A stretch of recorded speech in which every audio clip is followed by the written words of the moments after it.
El día de hoy tenemos una charla que nos permitirá reflexionar con respecto a nuestro voto de una forma sensible con respecto a la importancia y la relevancia a nivel nacional de las siguientes elecciones. Nos dará unas palabras de bienvenida a nuestro presidente nacional, Juan Cortina Gallardo, y posteriormente leeremos un breve currículum de nuestro invitado el día de hoy, Mario Di Constanzo, para posteriormente pasar a la presentación y al final tendremos oportunidad de tener un espacio de preguntas y respuestas. Adelante. Muchas gracias, Marcela. Bienvenidos todos a este webinar organizado por Marcela en un momento que creo que es muy importante para nuestro país. Como todos ustedes saben, el Consejo Nacional Agropecuario es totalmente un organismo apolítico, ¿no? Sin embargo, pues tenemos la responsabilidad de promover que la gente salga a votar. Son unas elecciones que van a ser muy importantes para México en la definición de nuestro futuro y es importante que todos los votantes tengan la mayor información posible del futuro de lo que esto implica para nuestro país y que haya una amplia participación ciudadana en estos procesos electorales. Muchas gracias, Marcela, otra vez por organizarlo y bienvenido. Don Mario, qué gusto tenerlo aquí y muchas gracias. Al contrario, muy agradecido con ustedes por la invitación. Gracias, Juan. Bueno, pues la charla del día de hoy se denomina Elecciones 2021 ante el cambio de la legislatura en la Cámara de Diputados y nuestro invitado el día de hoy es Mario Alberto Di Constanzo Armenta. Él es actualmente asesor financiero e imparte cátedra en la Universidad del Valle de México. Fue presidente de la Comisión para la Protección y Defensa de los Usuarios de Servicios Financieros, la CONDUCEF. Diputado federal por el Partido del Trabajo en el Distrito 20 en Iztapalapa en el 2009. Integrante de las comisiones de Hacienda, Crédito Público, Gastos Fiscales, Competitividad y secretario de la Comisión de Vigilancia de Auditoría Superior de la Federación. Presentó 23 iniciativas, entre las que se destacan las propuestas de la reforma a la Ley de Impuestos sobre la Renta, el Código Fiscal de la Federación, a la Ley de Instituciones de Crédito, a la Ley Federal de Presupuesto y Responsabilidad Hacendaria, a la Ley para la Transparencia y Ordenamiento de los Servicios Financieros y a la Ley de Fiscalización y Rendición de Cuentas de la Federación, así como las correspondientes a Petróleos Mexicanos. Colaboró en el proyecto Alternativo de Nación de Andrés Manuel López Obrador y en el 2006 fue nombrado secretario de Hacienda del Gobierno Legítimo, en donde participó de manera muy activa en el análisis de las iniciativas de reforma energética y el planteamiento de la reforma energética del proyecto Alternativo de Nación. Fue asesor en el área económica del Grupo Parlamentario del PRD en la Cámara de Diputados en la 57 legislatura. También participó como asesor de la Comisión Legislativa para investigar el rescate del bancario en México. Se desempeñó como asesor de las comisiones de Hacienda y de Vigilancia de la Auditoría Superior de la Federación en la 59 legislatura y como asesor de la Unidad de Evaluación y Control de Comisión de Vigilancia de la Auditoría Superior de la Federación.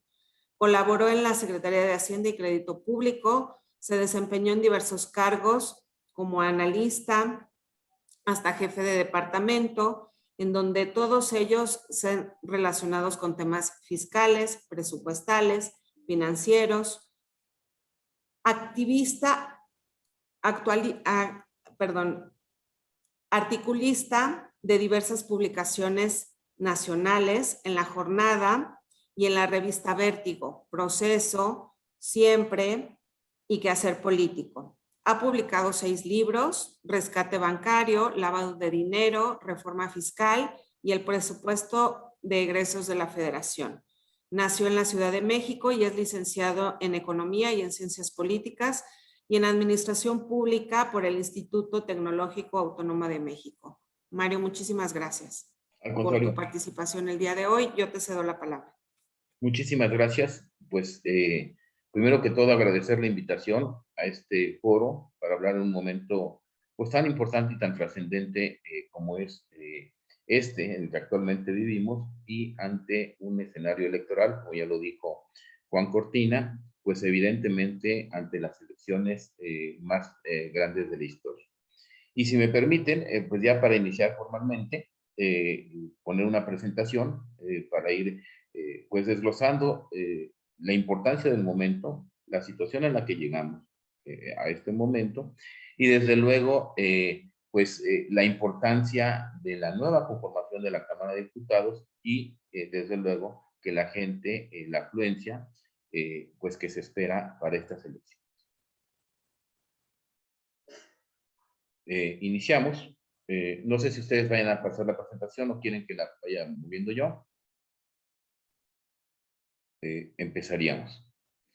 Elecciones 2021 ante el cambio de legislatura en la Cámara de Diputados. La siguiente, por favor. Las elecciones de 2021 pues tienen características muy importantes. Primero, son las más grandes de la historia. Se eligen aproximadamente 19.915 cargos de elección popular, 15 gobernadores, alcaldes, presidencias municipales, diputaciones federales y locales, alcaldías, sindicaturas y regidurías. Y dentro de esto, pues vienen 300 diputados federales de mayoría relativa y 200 diputados federales de representación proporcional. ¿En qué contexto se dan estas elecciones? Que es lo importante. Se celebran en un contexto de 4 grandes crisis, yo podría identificar en este momento. La de economía, la crisis económica, un tanto cuanto influenciada por la pandemia, pero sí hay que recordar que desde 2019 la economía mexicana presentaba ya pues rasgos de una desaceleración muy importante. Hay que recordar que en el 2019, precisamente a raíz del cambio de administración, se observaron, yo les diría, 3 fenómenos muy importantes. Primero, una incertidumbre sobre la nueva forma de tomar decisiones, de lo que podía ser una nueva forma de tomar decisiones de políticas públicas. 2, una contracción del gasto público muy importante. 3, pues este cambio aparente de modelo. Y 4, el inicio, el proceso de aprendizaje de un gobierno. Todo esto que generó, pues que en 2019 la economía mexicana presentara un lento crecimiento, yo les diría, pues un nulo crecimiento, que termina el año, si ustedes lo recordarán, pues con una caída leve del Producto Interno Bruto de 0.1, pero ya mostrando rasgos de pues una recesión económica que se venía muy importante. Esto, pues hacia finales de 2019, es reforzado con el inicio propiamente de la pandemia, y desde mi punto de vista, en un momento en el que podía haberse tomado un viraje respecto a lo que había pasado en 2019, pues desgraciadamente la política económica que se había observado se acentúa. Es decir, ustedes recordarán, tenemos un presupuesto del 2020 que no prevé pues esquemas de apoyo ante lo que sería la pandemia.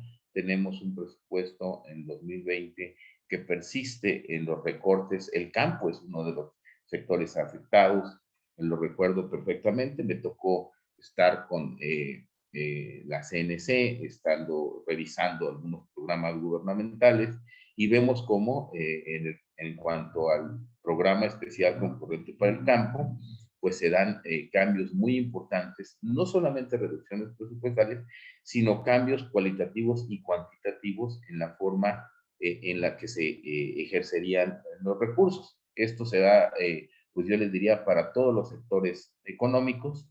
Sí vemos una contracción importante de la inversión pública, ya concebida y contabilizada en el presupuesto, y así se inicia 2020, que además pues, luego pues se hace como yo le he llamado, la tormenta perfecta entre pues una administración que estaba eliminando programas, creando nuevos programas, creando nuevas instituciones, y se da esto de la pandemia.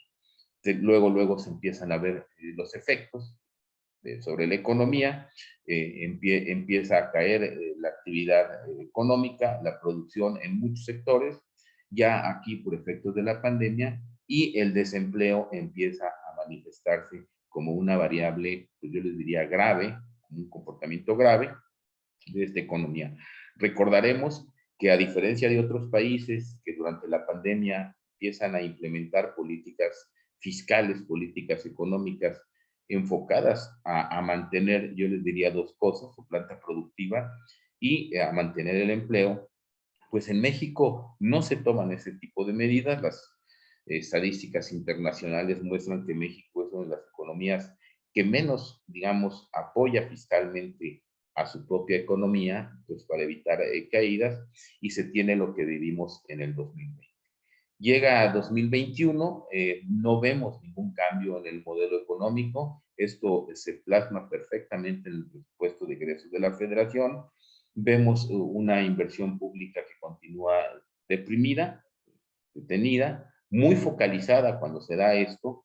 El 85% del gasto federalizado se concentra en 4 entidades de la República, en 4 proyectos que ya todos los conocemos, que por cierto han sido cuestionados por especialistas en la materia, y sin embargo así se genera pues este devenir económico que hoy nos tiene pues en un contexto de nulo crecimiento todavía. Hay que recordar que en el primer trimestre del año la economía registra una disminución de 2.9%, todavía por efectos de la pandemia, pero a diferencia de otros países que empiezan a registrar crecimientos, en el primer trimestre todavía de este año se llegan a niveles de desempleo importantes. 3.9 es la tasa de desempleo, con empleos que aún no se han recuperado de la pandemia, cuando, por ejemplo, en los Estados Unidos se crean 1.3 millones de empleos en este mismo periodo, y se llega con un fenómeno que no se había observado en la economía mexicana desde hace ya algún tiempo. Y es un fenómeno inflacionario que se da fundamentalmente por dos fuentes, ¿no? El incremento en el costo de los energéticos, principalmente gasolina, gas y electricidad, y por el otro lado, un fenómeno en el que la inflación empieza a ser patente, sobre todo en los alimentos. Es decir, alimentos como el maíz, la tortilla, el frijol, considerados como insumos básicos, como alimentos básicos o pertenecientes a la canasta básica, pues empiezan a registrar un repunte en sus precios, y entonces pues confluyen varios factores económicos que afectan al bolsillo, principalmente de las familias, y paradójicamente pues al bolsillo de las clases, vamos a llamarlo así, más desprotegidas. Ese es el contexto económico en el que se llegan a estas elecciones. En materia de seguridad, pues vemos y se observa la percepción de la gente, pues básicamente con niveles de seguridad o de inseguridad que no registran una baja importante, que la población sigue teniendo este tema como un tema fundamental en la agenda de demandas, de cómo se siente, y lo vemos reflejado ya en este inicio del periodo electoral, en donde pues las amenazas, los ataques e incluso hasta los asesinatos de algunos candidatos ya en proceso de sus campañas políticas, pues empiezan a registrar y son muchos en muy poco tiempo. Es decir, el tema de la seguridad pues es uno de los temas en donde el gobierno, pues, desgraciadamente, ha tenido o no ha tenido pues, los resultados esperados. Esto se combina pues, con un tema de la salud que se vio, desde luego, afectado por la pandemia, pero que hay que recordar que igual, desde 2019, con este cambio estructural, digamos, en la forma en cómo el gobierno atiende la salud. Hay que recordar por la creación del INSABI, en la modificación en las formas de adquirir y de generar las compras de medicamentos, pues todo eso se combina y como se dice en la voz popular, nos agarra muy mal parados la familia, con pues un nivel desafortunadamente de funciones en donde nos colocan como el cuarto país del mundo con más defunciones, nos colocan en muchos estudios pues como que algo no se hizo bien en el inicio de la pandemia, y pues esto lleva a que por la cantidad de fallecimientos por esta situación pues sea una de las más altas del mundo, la cuarta según algunas estadísticas. Pero por el otro lado, el tema de la salud, vamos a llamarlo así, si lo pudiéramos separar del tema de la pandemia, también ha generado pues reclamos de la propia población, sobre todo por los desabastos de medicinas, particularmente en el tema de medicinas contra el cáncer, en donde hemos visto pues manifestaciones. Finalmente, otra de las crisis, vamos a llamarle así, el país llega con una crisis, yo les diría, social y política, en donde vemos una polarización social muy importante y pues una crisis política en donde hay enfrentamientos del Poder Ejecutivo, no solamente con el resto de las fuerzas políticas que no son sus aliadas, y aquí me refiero pues a los 3 o 4 grandes partidos, y me refiero grandes o tradicionales, por su presencia a lo largo de la historia del país, y el enfrentamiento con algunos otros sectores. Con algunos sectores de la inversión privada, con algunos sectores de la prensa, con algunos sectores, pues incluso ONGs o agrupaciones políticas, sin que tengan que ser partidos políticos, pero llegamos en un clima de una extrema polarización. Yo creo que no hay precedente en la historia del país en donde se ha generado esta polarización, y tal parece que tenemos un juego de buenos o malos, un juego de buenos contra malos. Por esto es que el gran contexto o el contexto en el que se dan estas elecciones, pues es la confrontación básicamente de la posibilidad de refrendar el modelo propuesto por el presidente, que a ciencia cierta hoy no sabemos cuál es, y lo vemos diario en articulistas, lo vemos diario en la prensa, pero que solamente el presidente, porque muchas veces ni las gentes de su gabinete nos pueden explicar cuál es el modelo que se ha propuesto. De hecho, uno de los ideólogos, vamos a llamarle así, del propio movimiento o partido que está en el gobierno, pues no puede definir qué es la cuarta transformación. Lo escribía el otro día Porfirio Muñoz Ledo, que no hay pues una certeza de hacia dónde va, ¿no? Y aquí permítanme generarles un ejemplo. Y lo digo con total certeza, porque bueno, fui parte del modelo, de la propuesta económica del actual gobierno en el 2006 como secretario de Hacienda del gobierno legítimo. Una de las grandes propuestas que se tenían en ese entonces era, sí, vamos a limar los picos del gasto corriente, vamos a limar los picos del gasto superfluo, pero vamos a traducir estos picos que limemos en un gasto de inversión. Un gasto de inversión agresivo, un gasto de inversión fuerte que no hemos visto hasta el momento, y están los presupuestos de egresos de la federación. Vemos unas finanzas públicas débiles ante los compromisos que se han generado, ante los compromisos de gasto. Vemos la ausencia de pues una reforma fiscal que pudiera darle sustento a los compromisos de gasto que ha adquirido el gobierno, y que el gobierno mismo ha señalado que posiblemente terminando el periodo electoral, pues se pondrían en la mesa estos temas. ¿Qué reforma? Todavía no lo sabemos. Sabemos que se requiere una reforma, pero entre paréntesis yo les diría, ¿para qué se requiere esta reforma? ¿Para seguir el modelo de gasto que hasta hoy se ha seguido? o para desarrollar un nuevo modelo de gasto que privilegie la inversión y el desarrollo económico. Entonces, esa es una parte del modelo que se está enfrentando, la posibilidad de refrendar este modelo o dar el voto a la oposición unificada para generar un contrapeso real desde el Congreso al modelo planteado por el Ejecutivo Federal. Eso es lo que se está jugando en estas elecciones a grandes rasgos, ¿no? La posibilidad de refrendar lo que hasta ahora se ha hecho, con los resultados que ahí están y que día a día los podemos ver en diferentes sectores, o finalmente generar una oposición, generar un contrapeso capaz de pues darle vuelta o por lo menos limitar algunas acciones que en este momento se llevan a cabo en materia de política económica, de política social, de política de salud, de política de seguridad, incluso hasta de política educativa.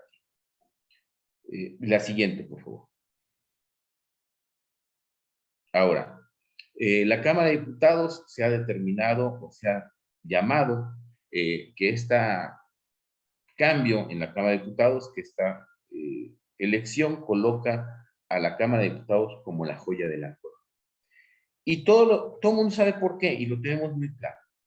Desde la Cámara de Diputados, o las facultades, las atribuciones del Poder Legislativo, que tradicionalmente se han pensado como un mecanismo de control y que así ha funcionado o así había funcionado pues prácticamente desde la época de Cedillo. Se había manejado a la Cámara de Diputados como un contrapeso importante para acotar y para mejorar, vamos a decirle así, las leyes y las políticas económicas del Ejecutivo mediante pues una de las facultades más importantes que tiene la Cámara de Diputados, que es pues la aprobación tanto de la ley de ingresos como del presupuesto de egresos de la Federación, el cual pues no es más que la expresión numérica del modelo económico pues que el país quiere seguir, ¿no? Creo que las elecciones de 2018 dieron a Morena la presidencia de la República con un histórico margen, con un margen legítimo, incuestionable para ningún partido político y para la sociedad. Fue una victoria pues absolutamente legítima y yo les diría apabullante. Se conjuntaron una serie de factores, como lo decimos popularmente, se alinearon los astros entre pues la esperanza que ofrecía un gobierno y la decepción de otros gobiernos, en donde pues era patente, y hay que reconocerlo, pues actos de corrupción, era patente quizás una falta de combate a la inseguridad, pero que también tenemos que reconocer, había generado, vamos a llamar así, un crecimiento económico con problemas, había generado un esquema de salud, había generado un esquema de educación, que si bien eran mejorables, también es cierto que iban avanzando, ¿no? Sin grandes logros, pero la pobreza, la desigualdad del ingreso se iba reduciendo. Eso es lo que muestran los indicadores. Sin embargo, en las elecciones de 18, como les digo, no solo dieron a Morena la presidencia de la República con un margen histórico, sino que le permitió tener la mayoría en la Cámara de Diputados. 253 diputados y junto con sus aliados PT y PES en ese momento, pues casi tuvieron la mayoría calificada en ese momento en la Cámara de Diputados. 322 curules, lo que no se observaba desde al menos el gobierno de Carlos Salinas de Gortari. Esta mayoría calificada, como todos mundo sabemos, pues le permite o acerca a Morena a hacer reformas, no solamente a aprobar casi cualquier ley, sino que le permite a Morena, al partido en el poder y a sus aliados, pues hacer reformas hasta constitucionales. Lo que no se había visto, y quiero ser muy enfático en esto, desde, pues yo les diría desde Carlos Salinas de Gortari. Mucha de mi formación es parlamentaria y este fenómeno no lo habíamos visto. Sí habíamos visto un partido como el PRI, que había tenido una presencia muy importante en la Cámara de Diputados, pero nunca con la capacidad para hacer este tipo de, pues yo les diría, de aprobaciones y este peso en la Cámara de Diputados. Si bien es cierto que esto le permitió al presidente llevar a cabo todas las reformas que propuso al Poder Legislativo, también lo es que dichas reformas carecieron de un proceso de debate, discusión, que modificara y mejorara su contenido en un ambiente de parlamentarismo equilibrado, que permitieran acuerdos y representatividad de todos los sectores económicos, políticos y sociales. Si ustedes recordarán, pues las composiciones anteriores de la Cámara de Diputados pues acercaban al PRI a tener la mayoría, acercaban a veces al PAN a tener la mayoría, el PRD muchas veces jugaba pues como un equilibrador o un partido que se jalaba de un lado, se jalaba del otro, permitía estas mayorías, pero esto generaba un proceso muy intenso de discusión de las leyes. Un proceso muy intenso, incluso de mejoramiento de las leyes. Hay eventos, temas que se discutieron a lo largo de estas cámaras de diputados o de estas composiciones, que muchas veces rechazaron iniciativas del presidente de la República, iniciativas o temas tan delicados y espinosos como lo pudo haber sido el rescate bancario en el 98, en el 99, la iniciativa del presidente de la República, con todo el poder en ese momento que tenía su partido, es rechazada, es rechazada. Usted recordará, quien lo haya vivido en el rescate bancario, tan es rechazada que de la iniciativa original que envía Cedillo a la Cámara de Diputados, se construyen dos iniciativas. Y de ahí es como se resuelve, mal o bien, el rescate bancario.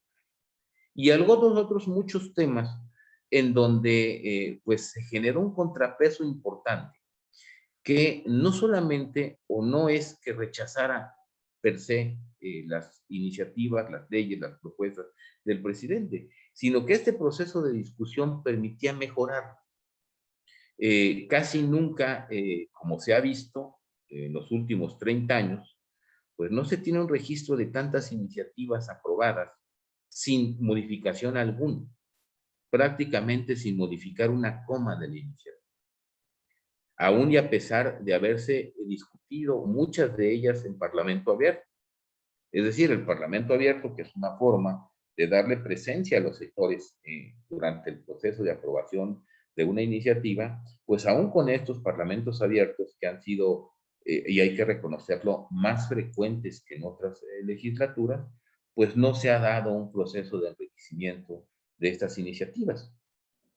Y así como destacan, yo les diría, estas discusiones y así como destacan estas aprobaciones básicamente sin modificación alguna a las leyes, también destaca que muchas de estas leyes aprobadas pues nunca habían sido sujetas a controversias constitucionales, a impugnaciones en los tribunales como durante esta legislatura.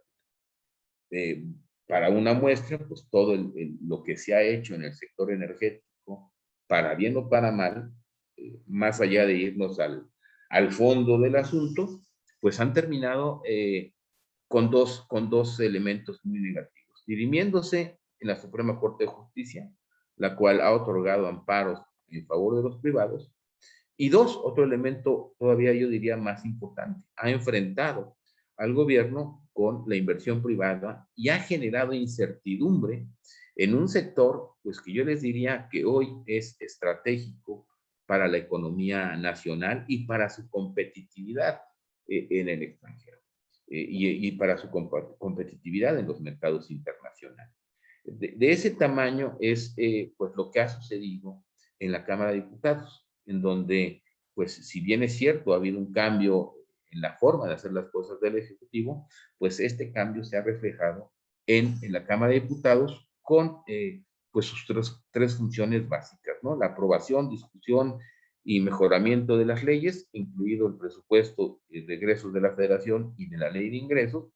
Dos, y su facultad fiscalizadora, más allá de entrar en una discusión a fondo de lo que han sido pues las observaciones de la Auditoría Superior de la Federación, que ha puesto en la mesa pues varios temas sobre el ejercicio del gasto público, pues nunca antes tampoco habíamos visto un ataque, una invasión al poder legislativo, como los señalamientos que el presidente de la República hizo al Auditor Superior de la Federación con motivo de la revisión de la cuenta pública. Más allá de ser un tema del costo del aeropuerto, donde podemos entrar en los detalles que ustedes gusten, la acción, la actitud del Poder Ejecutivo, pues ha sido una franca invasión ante señalamientos, y vamos a hacer una cosa, vamos a quitar los señalamientos cualitativos y dejemos los señalamientos, quitemos los señalamientos cuantitativos y dejemos los señalamientos cualitativos. En suma, muchos de los señalamientos del Auditor Superior de la Federación, que son los preocupantes, es que esta política de gasto social, de gasto público, que ha emprendido el Ejecutivo Federal, pues no ha tenido los resultados que se perseguían, ¿no? Más allá de que si compraron bien o mal los tornillos, las observaciones realmente de fondo son las que pues, prácticamente señala que los programas sociales, que algunos programas del campo, pues no están llegando a los sectores objetivos y por lo tanto no están cumpliendo con el objetivo para el que fueron creados. Y el resultado lo vemos diario, ¿no? Lo podemos palpar con la realidad, que es por un lado el incremento en la pobreza, el incremento en la desigualdad y pues los ataques o el daño que ha sufrido la planta productiva, las empresas nacionales. Y creo que esto es pues lo que resume finalmente el contexto económico.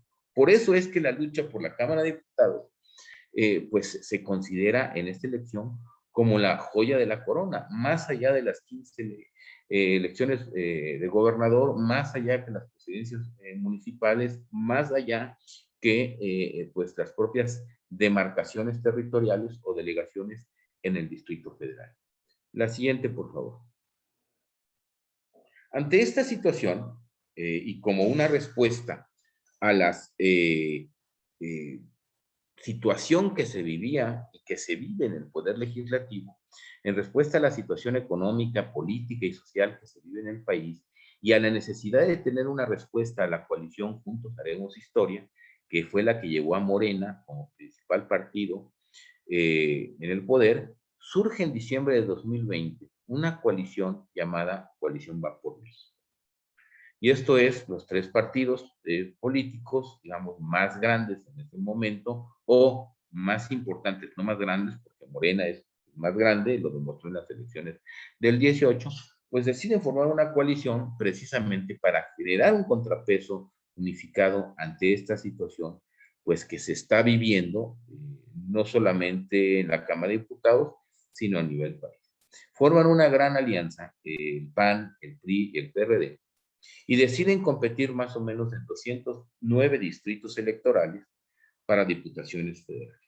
En casi todos los estados de la República, en 12 de las 15 elecciones para gobernador, al igual que en alcaldías y presidencias municipales. Se forma esta alianza y lo importante es conocer o saber que esta alianza pues, se forma para generar esos contrapesos que hoy, si bien es cierto, se han generado por alguna dinámica en el Congreso, pues no han sido suficientes. Quienes hemos estado en el Congreso, pues conocemos y sabemos muy bien que al final del día es una cuestión de número. Dime cuántos votos tiene tu dictamen y dime si va a ser aprobado o no va a ser aprobado. Es un poco tratar de regresar a este equilibrio de poder, precisamente para que las cosas vuelvan a ser discutidas, vuelvan a ser debatidas en su momento en el Congreso, incluyendo las políticas que se puedan mandar que se puedan diseñar en ese momento, que muchas están reflejadas en el presupuesto de egresos de la Federación. No es para terminar con los programas sociales, a decir de la propia alianza, pero tampoco es para seguir alimentando esto que a decir de muchos integrantes de la alianza y a decir de muchos analistas políticos y de diferentes actores de la sociedad, más que políticas económicas, se han percibido como ocurrencias sin un programa sustentado atrás de acción, ¿no? Entonces, pues se genera esta alianza compitiendo en estos 209 distritos electorales. En el cuadro podemos ver, pues, en qué distritos o en cuántos distritos electorales se lleva a cabo esta alianza. ¿Con qué objeto? Pues con el objeto de generar un mayor equilibrio a la larga en la Cámara de Diputados. Esto es importante señalar porque a partir del surgimiento de esta alianza en diciembre del 2020, y como lo vamos a ver en la siguiente lámina, pues surge una nueva modalidad, un fenómeno nuevo que es creado por esta alianza y también por algunos sectores y actores de la economía. En la siguiente, por favor. Surge este concepto que lo conocen y lo llaman como el voto útil. Surge precisamente de esta alianza y de los actores y sectores políticos de la economía y del país. ¿Qué dice esta teoría? Pues esta teoría primero dice, como la alianza se da en 209 distritos electorales, pues llamemos a votar por esta alianza precisamente para generar una mayor composición, una mejor composición en la Cámara de Diputados para que se discuten las cosas, para que se mejoren las cosas. Y esto es llamado o tiende a llamarse como el voto útil. ¿Qué le dicen a la gente? Que no desperdicie su voto votando a lo mejor por una opción que no va a ganar y que la mejor opción para asegurar que su voto tenga un peso, pues es votar por la coalición que han formado estos partidos. Y así surge el voto útil, que es apoyado por algunos otros actores políticos, sectores de la sociedad, en donde dicen, si tú en el distrito 1 o si en tu distrito hay una alianza, van estos tres partidos por esta alianza. Independientemente de las preferencias electorales que en un momento puedas tener, pues dirige tu voto a la alianza que se está lanzando en ese momento. Ahora, si no hay alianza, si tú en tu distrito no hay una alianza, por ejemplo, como en el distrito 2 de este ejemplo, pues efectivamente lo que tienes que hacer es votar por la opción que te pueda asegurar el triunfo, siempre y cuando esta opción pues no sea el partido en el poder o los aliados de este partido en el poder. ¿Por qué? Porque de cada uno de esos distritos va a salir un diputado a la Cámara de Diputados. Y en función de las votaciones de estos partidos va a haber los famosos diputados plurinominales y solamente así podemos generar este balance. Incluso la propia teoría del voto útil aplicada para diputados federales te dice, bueno, si tu presencia o tu preferencia es el gobernador de Morena que va en ese momento, bueno, pues a lo mejor no te voy a obligar, no te voy a sugerir por quién votes, pero tratemos o trata de aplicar el voto útil para generar una mayor composición de los diputados en el Congreso. Y así es como surge este tema del voto útil, que surge fundamentalmente de la alianza y de los actores y de los sectores políticos de diferentes lugares, precisamente para asegurar una mejor composición en la Cámara de Diputados, porque lo que es cierto es hoy es que la Cámara de Diputados se convirtió en una oficialidad de partes del Ejecutivo Federal, trastocando pues un equilibrio sano de poderes que se da en cualquier estado, en donde precisamente hay un juego de debates, hay un juego de acuerdos, hay un juego de negociaciones, lo que permite sacar las leyes adelante. No se había dado como hasta ahora. Y esta teoría, pues, del voto útil surge como resultado a esta iniciativa de esta alianza, y pues es lo que en este momento, junto con el modelo que ha propuesto el presidente de la República, pues se está debatiendo. ¿Cuáles son los resultados hasta ahora? La siguiente, por favor.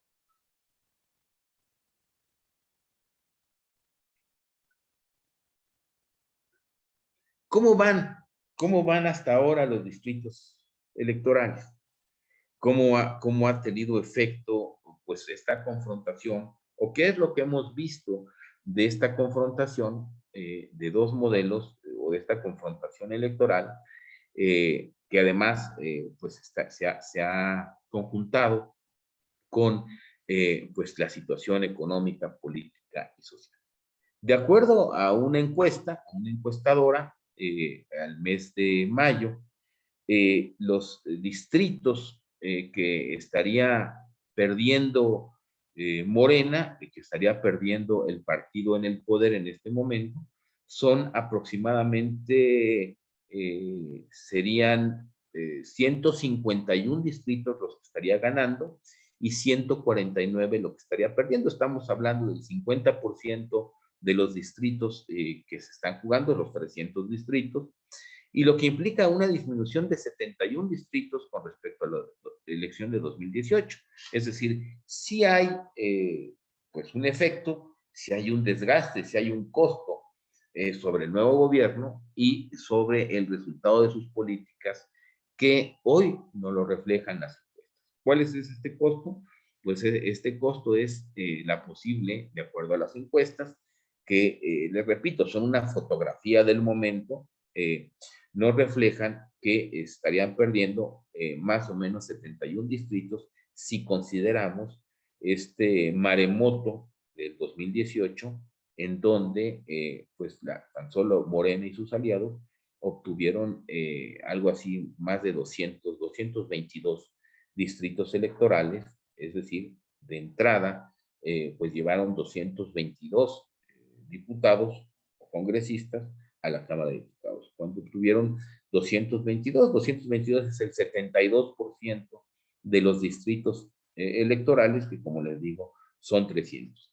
Esto es como vamos ahora, lo que están reflejando las encuestas, y podemos ver que, pues evidentemente, hay un porcentaje de distritos que en principio en esta encuesta están ganando el PAN, el PRI y el PRD en esta alianza que se ha llamado Va por México, y que por el otro lado Morena solo y también con sus aliados, pues también está manteniendo muchos otros distritos, ¿no? Quien ha jugado en este momento en medio, pues es el Partido Movimiento Ciudadano, que él se ha querido proyectar como una tercera alternativa, es decir, como una tercera vía. Creo, y las encuestas lo muestran, está teniendo algún resultado en la propuesta o en lo que trae Movimiento Ciudadano, que es consolidarse como una tercera vía y convertirse en una opción real quizás dentro de más tiempo. Desafortunadamente o afortunadamente, en este momento, pues no le da a Movimiento Ciudadano para tener una presencia nutrida en la Cámara de Diputados y convertirse en un factor de peso ante el embate de Morena y ante el control de Morena en el poder legislativo. Estos son en este momento los resultados de, yo les diría, de esta alianza Va por México y por el momento de este voto útil que se estaría conjuntando o que se está anunciando o pregonando en otros lugares del país, ¿no? La siguiente, por favor.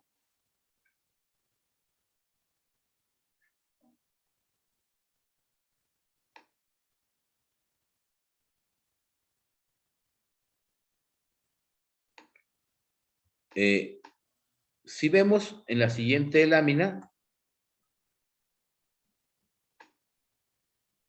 nos dice qué implican estos resultados hasta el momento. Si hoy, digamos, fueran las elecciones, si hoy la gente saliera a votar, porque además, pues estas encuestas lo que nos muestran es una fotografía que tiene, yo les diría que para hacerse realidad, pues tiene que tener dos ingredientes muy importantes.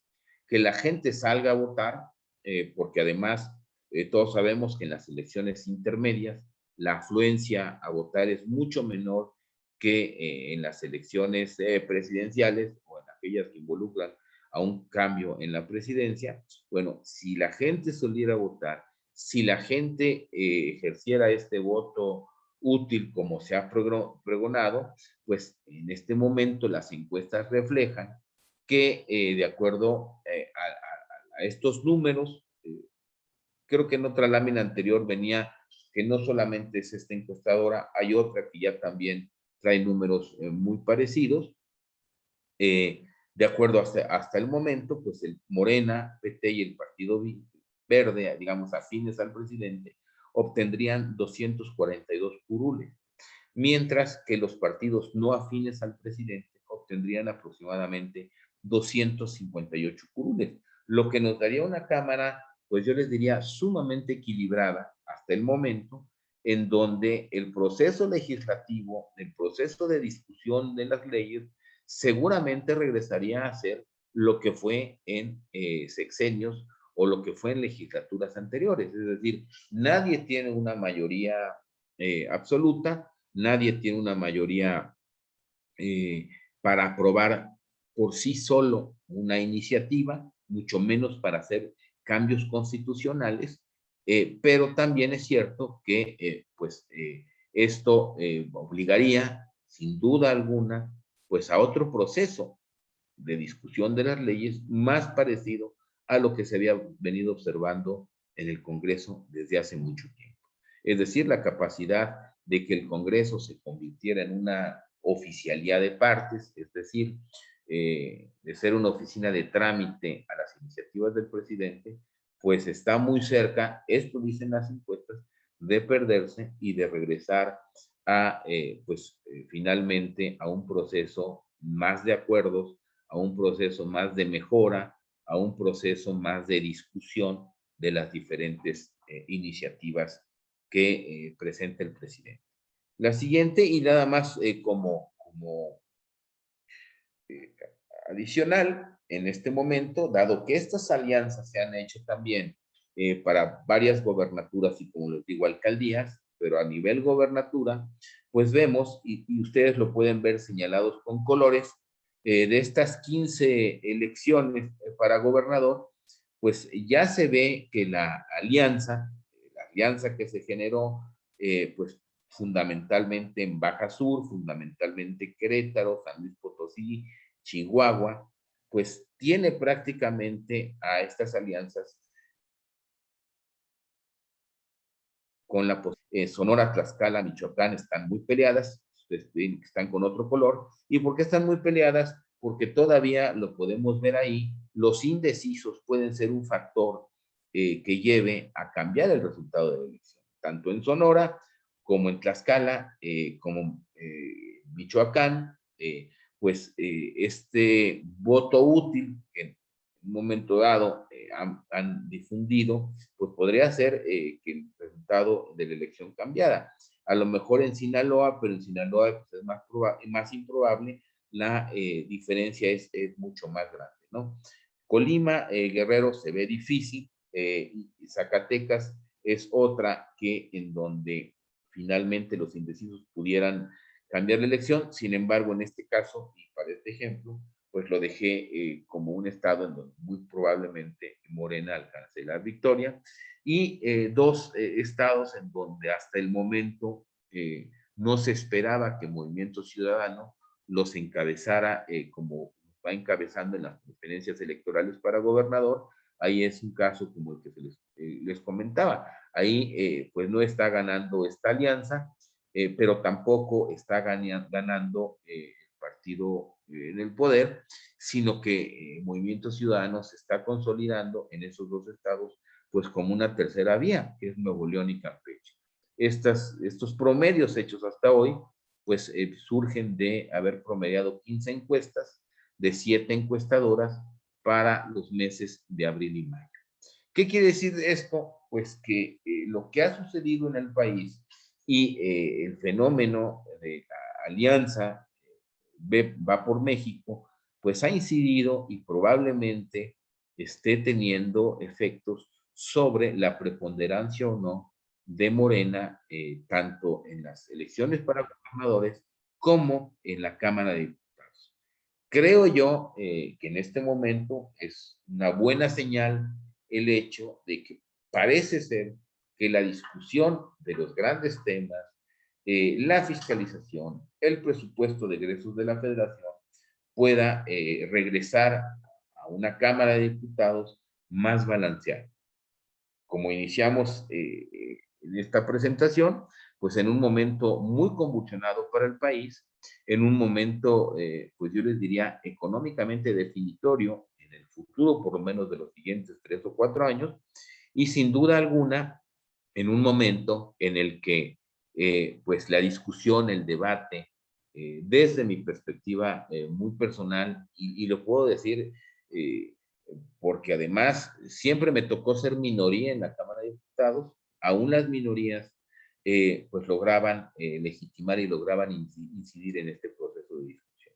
Creo que si los resultados fueran como lo están reflejando las encuestas, pues no debemos tampoco de preocupar. Creo que en este momento el enriquecer el diálogo, el regresar al parlamentarismo, al diálogo parlamentario y sobre todo a una rendición de cuentas en el Congreso, a un contrapeso, pues sería muy importante para el país. Yo dejaría mis comentarios hasta aquí y esperaría las preguntas que quieran hacer. Muchas gracias.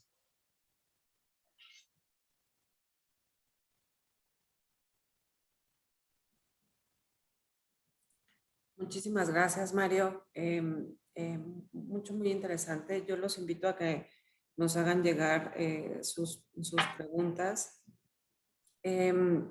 Yo quisiera hacer una pregunta, Mario, y es el hecho de que normalmente tenemos conocimiento de que las elecciones intermedias son, digamos que poco concurridas.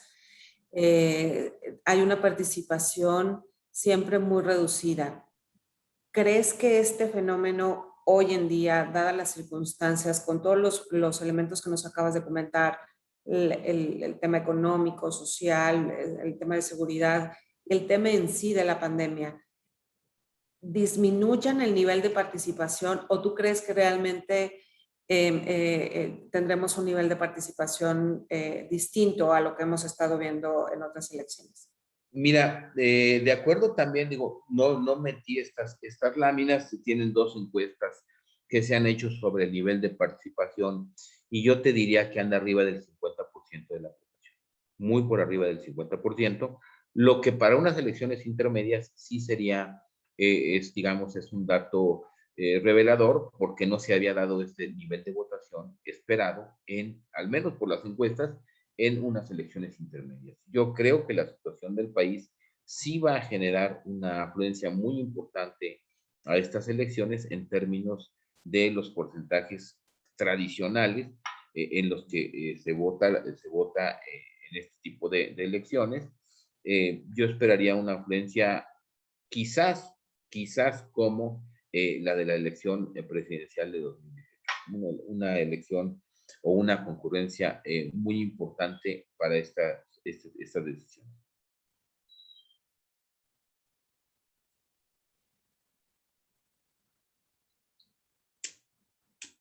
Gracias, Mario. Okay. Hay una pregunta, nos comenta Alejandro Valle. Dice, ¿cuál sería la expectativa posterior al 6 de junio si el Ejecutivo y su movimiento pierden la mayoría calificada y no ganan más de 7 gobernaturas? Dado que ha venido mencionando el veto del Ejecutivo, la confrontación abierta a los órganos electorales y la descalificación del proceso mismo. ¿Sería esto pues, posterior, obviamente, a las elecciones? Bueno, miren, yo veo que sí ha habido algunos intentos muy directos sobre algunas elecciones del Ejecutivo. Creo que hay elecciones que desde hoy nos anuncian que pueden terminar procesos judiciales o judicializadas, o incluso hay intentos del Ejecutivo de descarrilar la elección. Un ejemplo es Nuevo León. Me parece que en Nuevo León, y lo digo a título personal, la intención del Ejecutivo es descarrilar todo el proceso electoral de tal manera que en su idea pues, se pudiera repetir del todo. Creo que el Ejecutivo sabe muy bien que equivocó quizás a su candidato o al candidato que está proponiendo el Partido Morena, y pues la alternativa es buscar cómo descarrilar, ¿no? Eso es lo que yo pienso. Creo que muchos procesos van a terminar judicializados, muchos procesos, sobre todo los que terminen muy cerrados. Sin embargo, de darse las cosas como están dándose, y el Ejecutivo, al saber que perdió la mayoría en la Cámara de Diputados, pensaría dos veces el atacar, digamos, en el poco tiempo que le queda de vigencia a la legislatura actual, a materializar, digamos, sus propuestas sobre el INE, a materializar sus propuestas sobre pues otros temas que ha venido señalando, su ataque a los órganos autónomos, por una sencilla razón. De nada le sirve cambiar el INE ahorita, enfrentarse todavía más o polarizar más la situación, si en 3 meses va a tener minoría en la Cámara de Diputados. Y esto lo obligaría a llegar a acuerdos. O sea, no se trata de, o no debe de tratarse de una serie de venganzas de ambos bandos, ¿no? Porque de nada serviría que el Ejecutivo modificara o atacara los órganos constitucionales o autónomos como el INE en estos 3 meses que le quedaran después de la elección hasta el 31 de agosto, que dura esta legislatura. Si iniciando la próxima, pues van a buscar revertirle los cambios que quisiera hacer en este momento, o tener un enfrentamiento constante en temas de presupuesto o en temas de rendición de cuentas.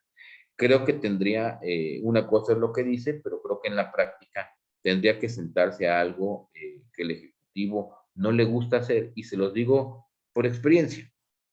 Al Ejecutivo no le gusta negociar. Fui parte de su gobierno legítimo y todos sabemos que al Ejecutivo pues se le complica sentarse, se le complica tener operadores que lleguen a construir acuerdos. No es la primera vez que lo digo en un foro. Con el presidente no se acuerda, uno, se somete. Pero esto obligaría precisamente a un nuevo proceso de discusión de las leyes y de políticas que podría servir tanto al propio Ejecutivo como al país.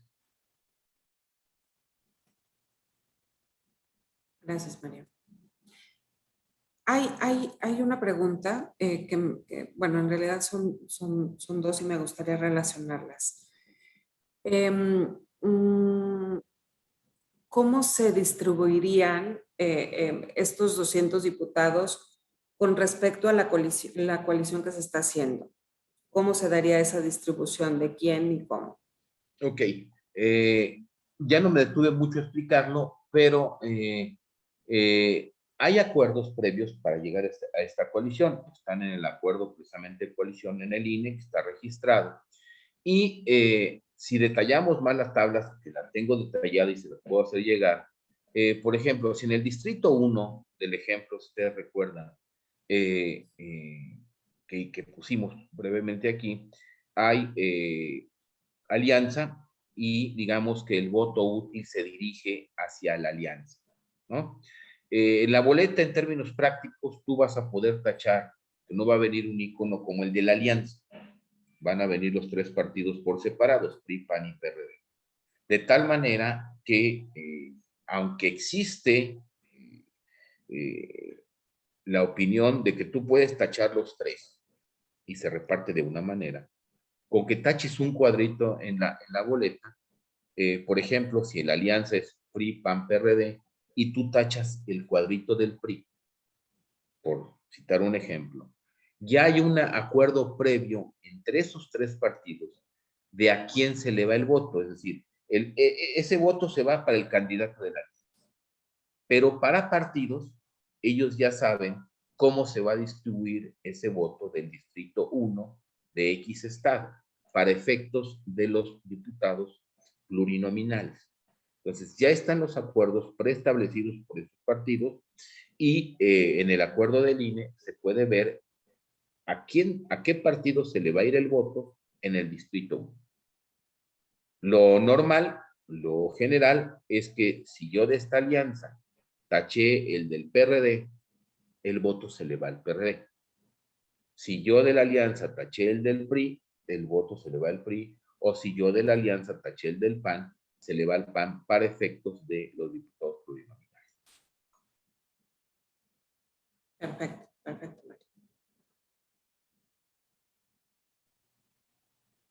¿Alguien quisiera hacer una pregunta y abrir su micrófono? Pepe.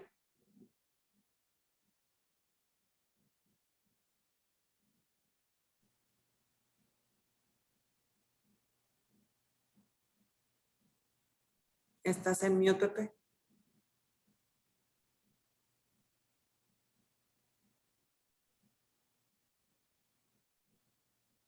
También tenía una inquietud, Pepe Cacho, que también quería hacerlo. Adelante, Pepe. Cualquiera de los dos Pepes, adelante.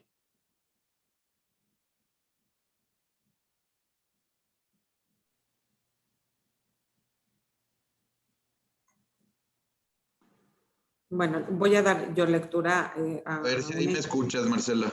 Sí, sí, ya te escuchamos. Gracias, Marcela. Señor Di Constanzo, un placer, un gusto, y yo creo que nos ha quedado bastante clara la presentación. Muchas felicidades, Marcela, también a ti.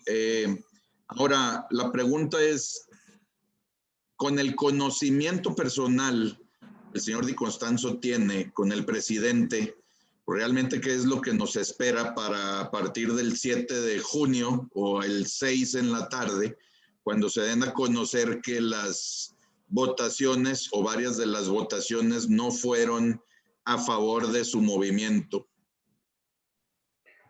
Bueno, yo te diría, un poco, antes de ponernos en ese escenario, creo que es muy importante en este caso señalar la importancia de que la gente salga a votar.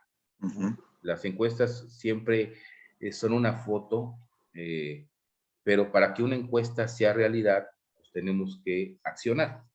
Entonces, si asumimos que hubo una votación, vamos a llamarle copiosa o de acuerdo a lo esperado, y los números no le favorecen al presidente, lo primero, desde luego, pues va a ser una molestia del presidente, lo conozco, es decir, va a estar molesto por el resultado, ya lo está desde ahorita, yo lo conozco y lo podemos ver en su accionar diario, evidentemente va a estar molesto, evidentemente va a ser una elección muy competida en el sentido de que ustedes saben muy bien que después de una elección hay recuento de votos, ¿no? Muchas veces se da el recuento de votos. Yo creo que va a haber recuentos de votos en muchísimos distritos. Se va a pelear, vamos a llamarle así, en el buen sentido de la palabra, pues el voto por voto, se va a revisar voto por voto. Creo que ahí todos los partidos tienen que estar pues bien sabidos de que así va a ser por el propio presidente, pero yo creo que el presidente va a tener que asimilar estos resultados, quizás malos para Morena, a lo mejor buenos para Morena, pero los va a tener que asimilar y va a tener que por lo menos fijarse muy bien en quiénes van a ser sus nuevos operadores en la Cámara de Diputados, porque pues van a tener que buscar la construcción de acuerdos, ¿no? Y esa es la parte positiva que yo veo, en donde pues la oposición también va a tener que ser una oposición constructiva, no destructiva, porque si no, pues pudiera haber una parálisis legislativa en el país, sin temor a equivocarnos. Si eso es bueno o malo, pues eso también tiene sus puntos de vista, pero lo que sí te digo es que sí va a haber una molestia del presidente. pero yo creo que el presidente no va a poder actuar de manera tan, pues yo les diría, simple como lo ha hecho hasta ahorita, ¿no? Va a tener que ser muy inteligente en asimilar la derrota y va a tener que irse a la construcción de acuerdos. Yo creo que él se va a dar cuenta que va a tener que modificar un poco su política en general, tanto social como económica, y esto quizás pueda mejorar las cosas. De no ser así, pues estaríamos esperando más de lo mismo. Gracias. Y una última, señor Di Constanzo. En caso de que de que los resultados salgan como lo presentó usted en resultado de las encuestas, con una mayoría por la coalición o con una mayoría que no le favorece al partido del gobierno actualmente, se pudiera poder en un momento dado cambiar algunos de los secretarios? No, yo creo que más bien donde habría cambios, y les aseguro que les llamaría la atención es al partido como partido, ¿no? Por ejemplo, creo que, y también lo conozco muy bien, creo que la elección de los candidatos dentro de Morena generó mucho conflicto, generó mucho disgusto, y esto se va a ver recrudecido o se va a ver plasmado pues en los movimientos que pueda haber hacia adentro del partido en un futuro, a la mística propia del partido. Hay que recordar que pues Morena logró ganar las elecciones de 2018 porque durante 12 años construyó una estructura electoral muy fuerte, que hoy mismo tiene una estructura electoral muy importante. Me parece que es, y lo digo sin temor a equivocarme, el único partido que tiene una estructura electoral tan fuerte a nivel nacional. Quizás haya partidos que la tengan, la tienen muy focalizada en algunas regiones, pero como estructura partidista a nivel nacional, pues sigue siendo Morena el que la tiene. Entonces habría pues un jalón de orejas muy fuerte para ellos, porque desde mi punto de vista se han olvidado mucho de esta mística, generaron muchos conflictos en la selección de candidatos y cambios en secretarías de Estado o cambios en el gabinete lo veo difícil por dos cosas. No tienen a muchos sustitutos, esa es la realidad. Si vemos hoy, a ver, ¿a quién van a poner en la Secretaría de Hacienda? Lo que sí es que el presidente tendría que empezarle, yo te diría, hacerle más caso a algunos de sus secretarios, porque hoy es absurdo, y lo digo con toda certeza, que los créditos de la banca de desarrollo no los pueda operar o no pueda decidir Nacional Financiera o no pueda decidir Banobras o no pueda decidir Financiera Rural sobre cómo otorgarlos, sino que tengan que ser consultados con el presidente. Yo creo que esta mística, esta manera de operar, sí tendría que cambiar en caso de que él perdiera esta mayoría.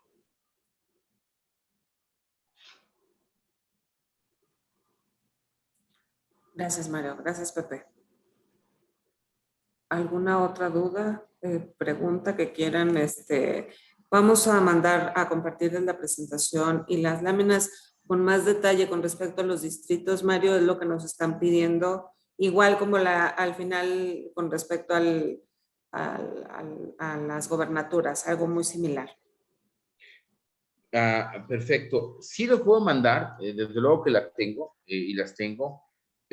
No quería presentarlo así en este momento, pues porque ahí estas láminas son pues láminas donde se promueve abiertamente el voto útil, tomando el carácter no partidista del Consejo, pues decidí no presentarlas públicamente, pero desde luego que con mucho gusto te puedo hacer llegar, va a tardar mañana para que me dejes actualizarlas a lo último que hay hoy, y con mucho gusto las tendremos por distrito y ya con algunas encuestas sobre alcaldías que se están dando. Con mucho gusto hoy las tendrías hoy en la tarde.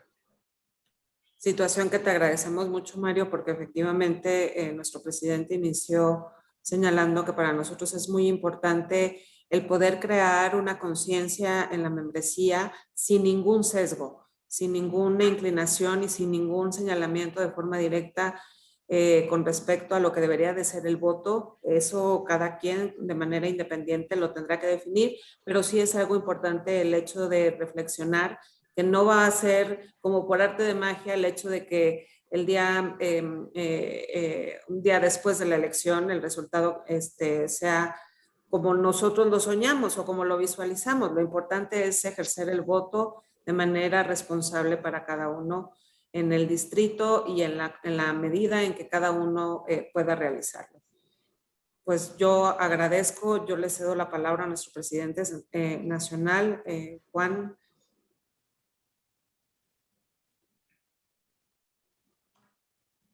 No, muchas gracias, Marcela. Yo creo que ha sido una sesión muy interesante de todo este proceso electoral que estamos viviendo en el país y una sesión en donde también es muy importante la participación ciudadana con un voto libre en todo este proceso, porque nos estamos ahora sí que jugando el futuro del país, ¿no? Y yo creo que todos tenemos que ser muy conscientes de cómo vamos a votar para que tengamos un México como es el que queremos hacia adelante. Muchas gracias a todos. Muchas gracias, Mario. La verdad es que una presentación muy interesante. Es, pues de alguna manera se está viendo cómo las encuestas han venido cambiando a través del tiempo. Es muy interesante ver ese proceso, cómo ha sido. Y bueno, pues ya estamos a escasas semanas de una elección que va a tener unas repercusiones muy importantes para el país, como decía. Al contrario, Juan, te agradezco mucho. Gracias, Mario. Muchísimas gracias a todos por acompañarnos. Saludos. Muchas gracias. Hasta luego.